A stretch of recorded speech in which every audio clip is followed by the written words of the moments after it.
முருகன் 2 கையில கொடுக்கிறவரோ 4 கையில கொடுக்கிறவரோ 6 கையில கொடுக்கிறவரோ கிடையாது. 12 கையில தரக்கூடியவர். கேட்டவருக்கு கேட்ட வரங்களை அல்ல, நினைத்தவருக்கு நினைத்த வரத்தை விட அதீதமான நலன்களை வாரி வாரி வழங்கக்கூடியவர். அவர் 12 கையில கொடுப்பார், வாங்குறதுக்கு நமக்கு தான் 2 கை பத்தாது. அப்பேற்பட்ட வள்ளலாக விளங்கக்கூடியவர் முருகப்பெருமான்.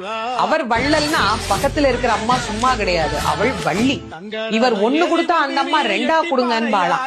அப்படி கணவனும் மனைவியும் போட்டி போட்டுக்கிட்டு நமக்கு கொடுக்க தயாரா இருக்கிறாங்க. வாங்குவதற்கு நாம் என்ன செய்ய வேண்டும்? அவரை நினைக்கணும். எப்படி நினைக்கணும்? அரை நிமிஷமாவது நினைக்கணும். அரை நிமிஷம் எப்படி நினைக்கணும்? எனக்கு கொடுப்பாரு, எனக்கு கொடுப்பாரு, எனக்கு கொடுப்பாருன்னு நினைக்க கூடாது.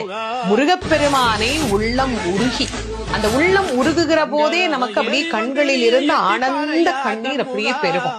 அந்த கண்ணீர்